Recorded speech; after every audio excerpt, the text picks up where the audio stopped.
ಓಂ ಶ್ರೀ ಗುರುಭ್ಯೋ ನಮಃ. ನಮ್ಮ ಮಕ್ಕಳಿಗೆ ನಾವು ಶ್ಲೋಕವನ್ನ ಅಭ್ಯಾಸ ಮಾಡಿಸ್ಲೇಬೇಕು. ಅಯ್ಯೋ ಶ್ಲೋಕನ ಅದನ್ನ ಒಂದು ಕಡೆ ಕುತ್ಕೊಂಡು ಹೇಳೋದು ಅಂತಂದ್ರೆ ಬೋರಿಂಗ್ ಅಂತ ಮಕ್ಕಳೇನಾದ್ರೂ ಹೇಳಿದ್ರೆ ಇನ್ನು ಮುಂದೆ ಈ ಉತ್ತರವನ್ನ ನೀವು ಕೊಡಬೇಕು. ನಮ್ಮ ಬ್ರೈನ್ ಅಲ್ಲಿ ಹೈಪೋಥಲಾಮಸ್ ಅಂತ ಒಂದು ಚಿಕ್ಕ ಗ್ಲ್ಯಾಂಡ್ ಇದೆ.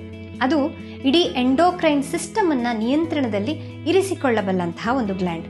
ಎಂಡೋಕ್ರೈನ್ ಸಿಸ್ಟಮ್ ಅಂತಂದ್ರೆ pituitary, pineal glands, parathyroid, thyroid, pancreas, testis, ovary ಇವೆಲ್ಲವನ್ನ ಒಳಗೊಂಡಿರುವಂತಹ ಎಂಡೋಕ್ರೈನ್ ಸಿಸ್ಟಮ್. ಈ ಎಂಡೋಕ್ರೈನ್ ಸಿಸ್ಟಮ್ ಅನ್ನ ನಿಯಂತ್ರಣ ಇರೋದು ಯಾರ ಕೈಯಲ್ಲಿ? ಹೈಪೋಥಲಾಮಸ್ ಅನ್ನುವ ಚಿಕ್ಕ ಗ್ಲ್ಯಾಂಡಿನ ಕೈಯಲ್ಲಿ. ನಾವು ಶ್ಲೋಕವನ್ನ ಹೇಳಿದಾಗ ಏನಾಗುತ್ತೆ ಅಂತಂದ್ರೆ ನಾಲಿಗೆ, ತುಟಿ ಹಾಗೆ ಗಂಟಲಿನ ಮೇಲೆ ಪ್ರೆಷರ್ ಬೀಳುತ್ತೆ.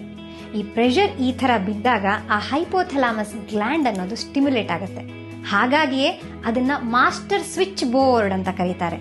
ಅದೂ ಅಲ್ಲದೆ ಇಡೀ ದೇಹ ಒಂದು ಸಮತೋಲನದಲ್ಲಿ ಕೆಲಸ ಮಾಡೋದಕ್ಕೆ ಈ ಹೈಪೋಥಲಾಮಸ್ ಗ್ಲ್ಯಾಂಡ್ ಅನ್ನೋದು ಸದಾಕಾಲ ಚೆನ್ನಾಗಿ ಸ್ಟಿಮ್ಯುಲೇಟ್ ಆಗಿರೋದು ಬಹಳ ಮುಖ್ಯ.